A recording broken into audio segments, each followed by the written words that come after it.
If you're looking for a new literary classic that perfectly summarizes the history of race relations in the UK while also breaking down how racist institutions are preserved by refusing to discuss racism, then my review of Why I'm No Longer Talking to White People About Race is for you. Hi, and thank you for tuning in to Noir Histoire.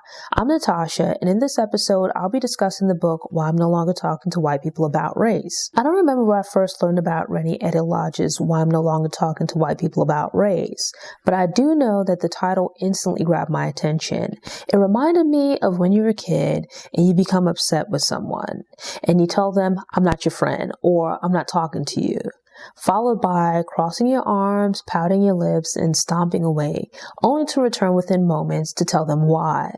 With that in mind, and solely judging the book by its title, I expected it to be an absolute pandering mess of nonsense. But when I read the summary, I got the author's point, and I better understood her perspective and intentions when I began reading the book. Eddo-Lodge explains that the book's title and concept came from a blog post that she wrote to explain her changing mindset. Previously, she'd engaged in discussing about race with the intention of not just expressing her thoughts, but also getting white people to understand racism from a Black perspective. But she found that while some were receptive, many were more interested in explaining to her why she was wrong. They were intent on doing everything possible to downplay racism and deny the existence of white privilege. She decided to stop after becoming frustrated by trying to have meaningful and productive conversations with people who were being deliberately obtuse. In speaking with obtuse people, the first instinct might be to rephrase, reframe, and restate your points in hopes that something gets through. But that honestly only works with someone who doesn't get what you're trying to explain to them. It's not as productive for people who don't want to understand. Though we might try to do the opposite, it's often easier and more effective to change your expectations and behavior. In this case, it made more sense to stop engaging with these people who weren't open to having honest conversations. The first thing that caught me off guard was that Why I'm No Longer Talking to White People About Race focuses on race relations in the United Kingdom with a particular focus on England. I was surprised because I was ignorantly under the impression that racism, prejudice, civil rights violations, etc. are an American problem and not an issue in the UK, so I thought the book would be about America. My family is from countries in the Caribbean that were former British colonies, but we've never discussed race in the context of living under British rule. I have family members and family friends who currently live in the UK, and they seem to be financially comfortable, some are in interracial relationships, and overall, everyone seemed fine. And because we never discussed the Black experience in the UK or Europe, I assume that all was well. In recent years, news coverage of Brexit and related issues have shown that, as in America, there's also a far-right conservative presence in the UK. But reading Why I'm No Longer Talking to White People About Race really opened my eyes to just how closely the facets and timeline of race relations in America and the UK mirror each other. The author's from the UK and thus focused the book on race relations in the UK. My knowledge and experience are primarily based on America, so while reading, I mentally compared and contrasted the two. To start, Britain abolished slavery in the colonies before slavery was abolished in America, but looking closer at the timeline, the difference is just about 31 years. And looking even closer, the focus is often placed on the abolition of slavery in the colonies. Yet, I had no idea until reading this book that there were actual slaves in England. Before I even made any real headway into the book, I had to reevaluate what I thought I knew about the UK and its relationship to slavery, racism, and current race relations. America is often portrayed as being the poster child for slavery and racism. This is a rightly earned reputation, as the country was built on a foundation of both. The UK and other European countries get somewhat of a pass despite profiting from slavery in the so-called New World, as well as imperialism in Africa and Asia. This is because the bulk of their dirty laundry took place far from their shores, thus allowing those countries to maintain a facade of humanity. So So just look at companies like Lloyd's of London and Barclays that are well respected now, but were actually heavily involved in the slave trade. The people who work for those companies now were not around at the time when they were participants in the slave trade, but the companies as institutions profited handsomely, and those revenues helped to sustain and propel the companies forward. This is also the case for other institutions and societies that benefited from the profits of slavery. It's also the case with institutional racism, where the unfair advantages of the past have compounded over time and helped to build a foundation of unearned privilege that still benefits some while disadvantaging others in the present. In my ignorance, I somehow had the idea that Britain and other European nations, maybe except for Germany, were more evolved than America and didn't have a similar history of racism. It was very eye-opening to read about the history of Black people in the UK and to realize that their fight for civil rights occurred along a similar timeline as that of America's. A lot of attention is paid to the people who fought in the world wars, but the participation of Black people is often overlooked. The reality is that Black people fought in both wars, hoping that by aiding in this fight against tyranny in Europe, they'd be able to bring about change and more opportunities at home. But instead of being welcomed as full participants in the war or given their due respect as full participants in the war and serving, members of the West Indian Regiment were initially segregated and assigned grunt work, so like menial tasks that they didn't want to assign to white soldiers. When the war ended, it didn't bring about the anticipated change, but instead gave rise to riots and lynchings as white supremacists attacked Black servicemen. Over the next few decades, the British government would avoid acknowledging that there were racial problems, which allowed them to delay a response to protecting the rights of Black people. Over time, flawed and racist logic would result in Black people being regarded as criminals and troublemakers. Various laws were also introduced aimed at prejudging Black people and allowing law enforcement to harass them at liberty. This allowed white supremacists to promote racist ideologies and stereotypes while also carrying out acts of race-based violence. It also enabled police officers to brutalize Black people and offered a built-in excuse for the violence they experienced. At this point, I think we understand the conditions that lead to riots, so that's not new territory. But the discussion of the investigative reports and proposed solutions in the aftermath of the Brixton riots were informative. Downplaying racism allows the people who perpetuate racist institutions to persist.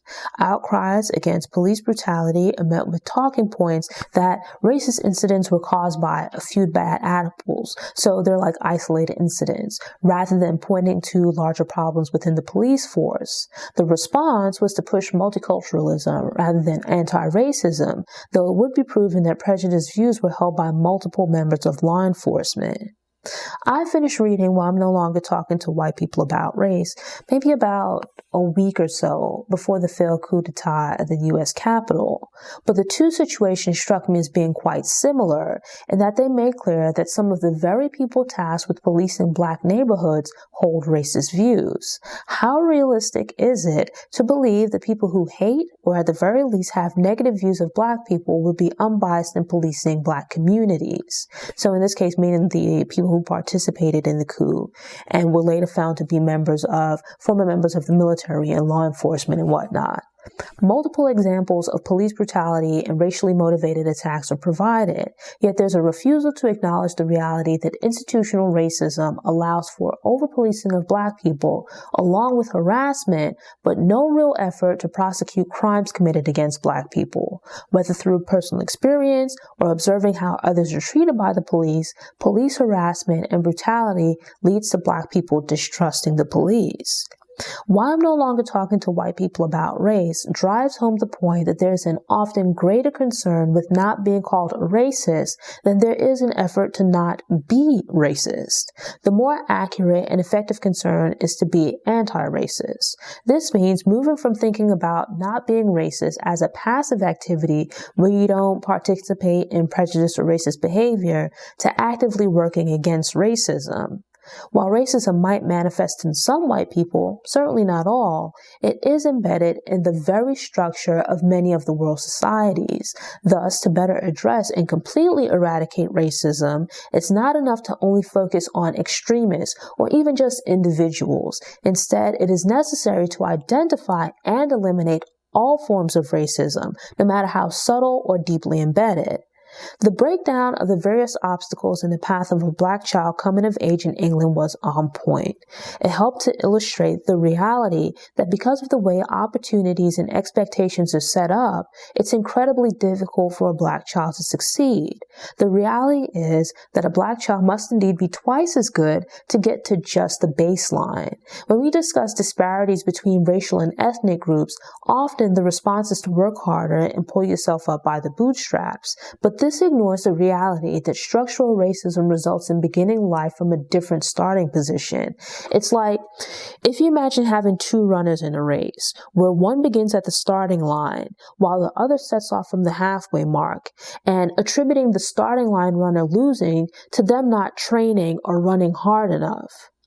Terms such as playing the race card, reverse racism, and being colorblind are often used to shut down attempts to have serious conversations about race. The problems are plentiful, and the solutions are not always straightforward, so some prefer to just not have these discussions. Throughout history, white people who are not racist extremists have sometimes called for moderation and tolerance in dealing with racism, not in being racist, but from the people who are being negatively affected by racism. This comes from a place of privilege, in that they acknowledge the injustice of racism, but because their lives are not directly and or adversely affected, they can afford to be patient or passive in the quest for change. They approach racism from a place of comfort, not necessarily with racist ideas and actions, but the advantages, or rather lack of disadvantages, they experience as a result of racist power structures and institutions. It's far too easy to ignore racism, act like it doesn't exist, or claim to not see race if you've never been on the disadvantaged end of structural racism. That's not to say that white people can't understand racism, be in loving and respectful relationships with Black people, or raise Black children, but to be fully vested in any of those things requires a commitment to being anti-racist. It requires overcoming the default of assuming that how you experience the world is how everyone else also perceives and experiences the world. This means not assuming that your views and experiences are the right or only way, but trying to see things from the perspective of others, essentially putting yourself in other people's shoes. People are often resistant to this because it can sometimes mean admitting that you're wrong or that you as an individual might not be as special as you think you are. If your identity is based on your position in the world and the things you've accomplished, you might experience an identity crisis when having to deal with the reality that these things were based on the chance of birth rather than any real skill or ability. White supremacy operates in two ways, telling white people that they're superior due to being white and then defaults positive attributes to whiteness. Conversely, it then defines being Black as the opposite and defaults negative attributes to Blackness. Thus, without showing any special aptitude or skill, white people are assumed to be competent and capable, while Black people have to fight against assumptions of incompetence and lack of capabilities. This is white privilege in its simplest terms and serves as the foundation for white supremacy. For the most part, it's no longer socially acceptable to be a blatantly rabid racist, so racist ideas are expressed more subtly and often in coded language. This makes it easier to be passive-aggressive and say or do things with a racist undertone while having the option to deny any racist intent. It can go so far as people who call attention to racist innuendo and actions being deemed the troublemakers. People say racist things and then complain about political correctness and how it infringes on their right to freedom of speech. But as with many rights, some people believe they should have unabridged rights, while the rights of others should be curtailed if they hold opposing views. It's like They have the right to speak, but you should be silenced if you don't agree. They have the right to express themselves, but shouldn't be held accountable for their problematic views or actions. Responsibility for eradicating racism often unfairly falls on the shoulders of those negatively impacted by racism, but it's like fighting against a shape-shifting foe in the sense that it can be hard to define.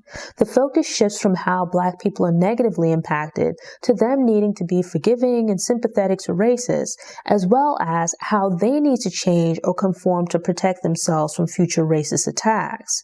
Acceptable solutions for dealing with racism are less about addressing racism directly and more about assimilation and respectability politics. It's more about what and how Black people should change rather than how to change racist systems. In reviewing movies, I've stated on multiple occasions that I think Black audiences, actors, actresses, directors, etc. should focus more on creating the projects they want rather than just complaining about the lack of diversity in mainstream media. To be clear, I watch mainstream media projects and have no issue with Black people appearing in them.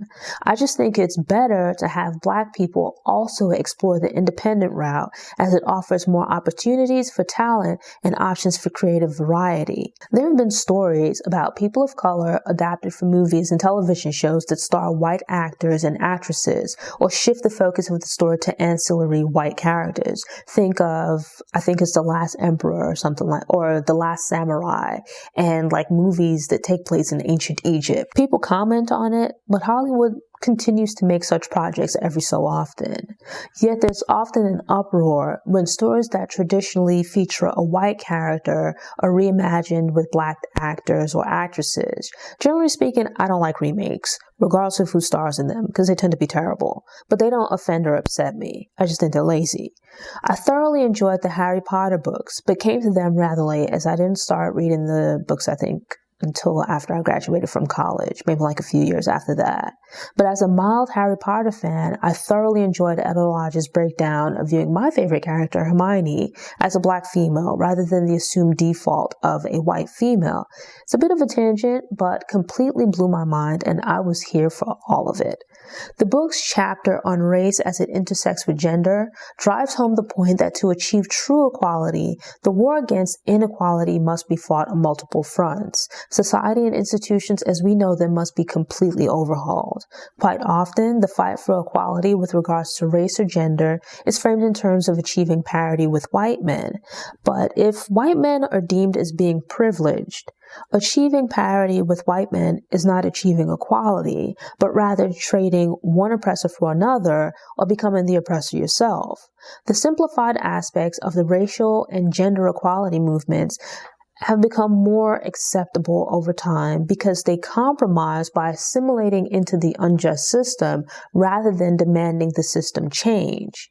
Why I'm no longer talking to white people about race comes full circle in the penultimate chapter, where it discusses race and class. The reality is that the very concept of race and the resulting racism comes from the need to maintain the division between those who are from lower socioeconomic backgrounds. When the poor in the UK were just white, they were regarded as a drain on society, and their problems were blamed on their personal failings rather than their circumstances. With the advent of slavery, dividing people based on the social construct of race ensured that they would not join together to question why resources were being accumulated among the few at the top while the masses toiled and struggled at the bottom. There's a long-standing ulterior motive of keeping power and resources concentrated under the control of a few people at the top. And by continuing to thwart attempts to have honest conversations about race, it allows the continued sleight of hand by using Black people, immigrants, and other groups of folks. It's like this ever-changing, scapegoat. It's always somebody else's fault. Attention is diverted from the practices that negatively impact the poor and middle class while allowing the continued flow of resources to the rich. There's a thread throughout these various social issues that conversations aimed at changing racist and or sexist structures are stonewall, but your movement might be humored if it concedes to token wins and acceptance into the fold in exchange for not demanding substantial changes to the status quo. For example, if you look at Black entertainers, athletes, public figures, and even professionals who achieve success, but then shy away from or completely deny the effects of racism. Some go so far as becoming quasi-spokespeople for this post-racial society fantasy. It's like a chosen few are granted access and are then trotted out as examples of how we've overcome the battle against prejudice and racism. Like, these people have succeeded, so obviously there's no more racism.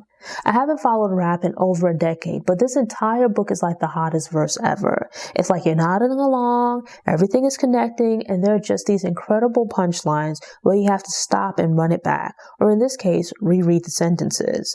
I've been on a roll lately with my reading list, and Why I'm No Longer Talking to White People About Race has continued my hot streak. It perfectly articulates the finer point of the frustration of trying to discuss racism. A lot of books in this category are either geared towards Black or white people, but are rarely capable of speaking effectively to both audiences.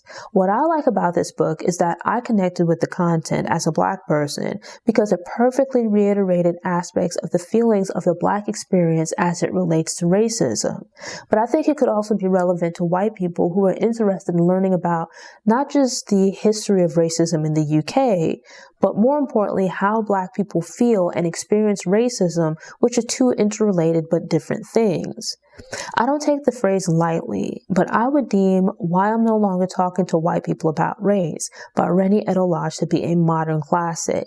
It's flawless from beginning to end, worth reading and likely worth rereading in the future to gauge if and or how things have changed. I highly recommend this book. If you enjoyed this episode and want more book recommendations, subscribe to the channel, click the notification bell, and check out my book review playlist.